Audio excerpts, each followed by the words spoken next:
నమస్తే. Native India news channel అంతర్జాతీయ వార్తలకు స్వాగతం, సుస్వాగతం. నేడు ప్రపంచవ్యాప్తంగా ఏదైతే ఇంధన అంటే గ్యాస్, పెట్రోల్, డీజిల్ తదితర ఇంధన వనరులు ఏమున్నాయో అవన్నీ కూడా చాలా అస్తవ్యస్త పరిస్థితి ఉంది. దేశాలకు సరఫరా అయ్యే పరిస్థితి లేదు. దీనికి అంతటికి కారణం ఏంటంటే ముఖ్యంగా ప్రపంచంలో అన్ని దేశాల మీద తన పెత్తనం నడవాలనేది అమెరికా యొక్క యుద్ధకాంక్ష, అలాగే సామ్రాజ్యవాదము, దానికి తోడు ఇజ్రాయెల్ తోడైంది. ముఖ్యంగా అమెరికా, ఇజ్రాయెల్ ఏవైతే ఈ రెండు రాజ్యాలు ఉన్నాయో ఈ రెండు రాజ్యాలు కూడా యుద్ధాన్ని కోరుకునే రాజ్యాలు. మీదికి పౌర హక్కులు, ప్రజాస్వామ్యం, డెవలప్మెంటు, సైన్స్ అని చెప్తున్నప్పటికీ చాలా గల్ఫ్ కంట్రీల మీద అమెరికా పెత్తనం ఎందుకు ఉండాలనేది మనం ప్రశ్నించుకోవాలి. గల్ఫ్ కంట్రీలు అదే ఇస్లాం కంట్రీలకు ముఖ్యమైన వనరు ఆయిల్ అంటే అది పెట్రోల్, డీజిల్, గ్యాస్ ఇవన్నీ కూడా వాళ్లకు ప్రధాన వనరు. దాన్ని వీళ్ళు ఏ విధంగా కబ్జా చేయాలనే కుతంత్రం కొన్ని దశాబ్దాలుగా చేస్తున్నది. అట్లాగే ఇరాన్కు అమెరికాకు దాదాపు 12,000 కిలోమీటర్లు ఉంది. పక్క దేశం కాదు, శత్రు దేశం కాదు. మరి అమెరికా ఇరాన్ మీద దాడులు ఎందుకు చేయాల్సి వస్తుంది అనేది మనం ప్రశ్నించుకోవాలి, ఆలోచన చేయాల్సిన అవసరం ఉంది. ఇజ్రాయెల్ అనే దేశము తన దేశం కోసము, తన రక్షణ కోసం ఆయుధాలను సమకూర్చుకోవచ్చు. కానీ ఇజ్రాయెల్ యొక్క వ్యాపారమే ఆయుధాలది. ఆ వ్యాపారం సైన్స్ అండ్ టెక్నాలజీ కొంత మంచిదే, ఉన్నత స్థాయిలు ఉన్నప్పటికీ వారు వివిధ దేశాల్లో మొసాద్ అనే పేరు మీద గూఢాచార్యం చేయడం, ముఖ్యమైన నేతలను చంపడం వాళ్ళ పనిది. అమెరికా ఏదైతే చేస్తున్నదో అది అంతర్జాతీయ శాంతిని నెలకొల్పడానికి తన బలాన్ని ఉపయోగించాలి, తన సైన్స్ను ఉపయోగించాలి, తన ఆర్థిక వనరులను ఉపయోగించాలి. అమెరికా ఎలాంటి నైతికత లేదు ఇరాన్ మీద పోరాటం చేయడం, యుద్ధం చేయడంలో. అలాగే ఇండియా కూడా అణు పరీక్షలు చేస్తే వ్యతిరేకించింది అమెరికా. అమెరికా దగ్గరనే ఆటమిక శక్తి, అణు పవర్ ఉండాలి, మిగతా దేశాలన్నీ ఉండొద్దు అనేది ఇది ఏ నీతి? అమెరికా దేశమే అన్ని వస్తువులు కొనాలి, మిగతా దేశాలకు ఏదైతే ట్యాక్స్, టారిఫ్ ఉందో వాటి మీద జీరో, వాళ్ళు చేసేది దిగుమతి చేసేదానికేమో జీరో టారిఫ్ ట్యాక్స్ ఉండాలి, మనం ఎగుమతి చేసేదానికేమో 50%, 25%. ఇది ఏ నీతి? ఇది ఏమాత్రం కూడా మానవ మనుగడకు మంచి పద్ధతి కాదు. నేడు ఈ 2-3 రోజుల్లో ఏదైతే ఇరాన్ యుద్ధం ఏదైతే చేస్తున్నదో తన ఉనికి కోసం, తన ఆత్మగౌరవం కోసం 84 ఏళ్ల ఖమేనీని చంపడం ఎంతవరకు ఇది న్యాయం అనేది మనం ప్రశ్నించుకోవాలి. అక్కడున్న ప్రజలు నిర్ణయించుకుంటారు ఎలాంటి రాజును పెట్టుకోవాలి, ఎలాంటి పాలకుని పెట్టుకోవాలి. ఇరాన్ ప్రజలు నిర్ణయించుకుంటారు. అమెరికా ప్రజలు బైడెన్ ఎన్నుకోవాలన్నా, ట్రంప్ ఎన్నుకోవాలన్నా, బిల్ క్లింటన్ ఎన్నుకోవాలని అమెరికా ప్రజలు తేల్చుకుంటారు. ఇది ఇతర దేశాల మీద పెత్తనం ఎందుకు, జోక్యం ఎందుకు అమెరికాను మనం ప్రశ్నించవలసిన అవసరం ఉంది. ప్రస్తుతం ఇజ్రాయెల్ అమెరికా చేసినటువంటి తొందరపాటు కానీ యుద్ధ కాంక్ష వల్ల మొత్తం ప్రపంచవ్యాప్తంగా అన్ని దేశాల్లో దాదాపు 30% డీజిల్, పెట్రోల్, గ్యాస్ ఏదైతే వనరు ఉందో అది కొరత ఏర్పడ్డది. ప్రజలు ఒక్కొక్క కిలోమీటరు మేరకు గ్యాస్ కొరకు నిలబడుతున్నారు.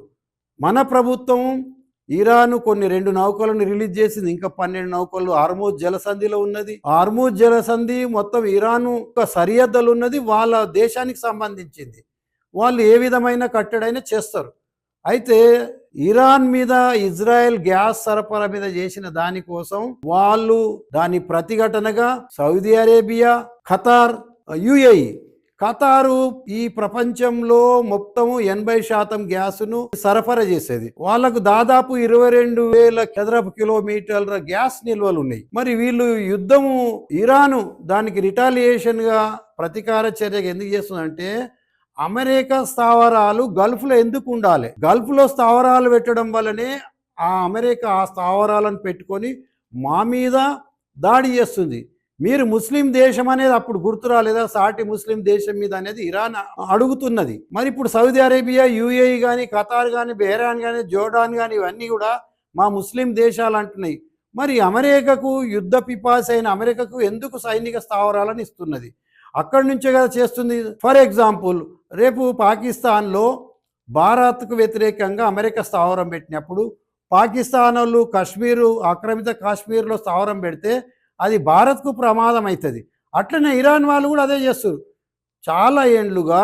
మరి ఇప్పుడు రాబోయే కాలంలో నేను అనుకుంటా దాదాపు 120 బిలియన్స్ పెట్టుబడి, అంటే ఖతార్లో 70 బిలియన్స్ యుఏఈలో, అలాగే 50 బిలియన్స్ సౌదీ అరేబియాలో ఉమ్మడిగా పెట్టుబడి పెట్టింది అమెరికా. అంటే మన లెక్కన 240 బిలియన్ల డాలర్లు ఏదైతే పెట్టుబడి పెట్టిందో అమెరికా, అది దాదాపు ఇండియన్ మనీలో 22 లక్షల కోట్లు. ఈ రోజు ఏం చెప్తుంది ట్రంప్ అంటే, నాకు తెలియదు ఇరాన్ గ్యాస్ కేంద్రాల మీద ఇజ్రాయెల్ దాడి చేసింది, అట్టెట్లా చేసింది, నాకు తెలియదు, ఇంకోసారి తెలియదు అంటే మొత్తం నీకు తెలియకుండానే జరుగుతుందా? అంతర్జాతీయ పోలీసుని అంటావు, పెద్దన్నం అంటావు, మొత్తం నాకే తెలుసు అంటావు. కాబట్టి ఇవన్నీ కూడా కాకుండా ప్రపంచ దేశాలు శాంతి కోసం చేయాలి. శాంతి సామరస్యంతో అభివృద్ధి వస్తుంది, సైన్స్ పెరుగుతుంది, ప్రపంచంలో ఆకలి తీర్చాలి, మెరుగైన వైద్యం అందించాలి, మెరుగైన విద్యను అందించాలి దేశాలన్నీ కలిసి అనేది మా యొక్క అభిప్రాయము. ముఖ్యంగా ఇండియాకు గడ్డు రోజులు రానున్నాయి. ఎందుకు రానున్నాయంటే, అక్కడ ఏదైతే ఉత్పత్తి చేసే కేంద్రాలు ఉన్నాయో అన్నిటి మీద బాంబింగ్ జరిగింది. అక్కడ ఉత్పత్తి ఇంకా 6 నెలల దాకా రావు. అలాగే వాళ్ళు సరఫరా చేస్తారా చేయరో తెలియదు. దాదాపు 14 సంవత్సరాలు కష్టపడి చేస్తేనే ఆ రిఫైనరీస్ మొదలైనవి. మళ్ళీ కొత్త రిఫైనరీస్ కానీ రిపేర్ చేయడం చాలా ఏండ్లు పడుతుందని నిపుణులు అంటున్నారు. కాబట్టి మనము ప్రత్యామ్నాయానికే భారతదేశము, అది కరెంటా లేకపోతే గోబర్ గ్యాసా, పిడికల, కట్టెల, బొగ్గుపోయి అనేది ఆలోచన చేయాలి. ఇక గ్యాస్ పొయ్యిల మీద వదులుకోవాలి, ఆ దేవుని మీదనే మనం నమ్ముకోవాలి.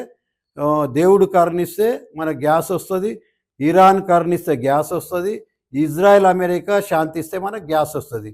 ఈ ముగ్గురినే మనం దేవుళ్ళు అనుకోవాలి. ప్రస్తుతం ఈ 3 దేశాలు యుద్ధాన్ని బంద్ చేస్తే, దీనికి తోడుగా రష్యా, దక్షిణ కొరియా, సౌత్ కొరియా, ఉత్తర కొరియా, చైనా దేశాలు, అట్లనే మన ప్రపంచ విశ్వగురు అని చెప్పుకునే మోడీ గారు కూడా మరొక ఫోన్ కాల్ చేస్తే యుద్ధం బంద్ అవుతుందని కొంతమంది చెప్తున్నారు బీజేపీ వాళ్ళు. దయచేసి ఫోన్ కాల్ చేసి భారత ప్రజలను రక్షించాల్సిందిగా మోడీ గారిని వేడుకుంటున్నాం. జై భారత్, జై హింద్.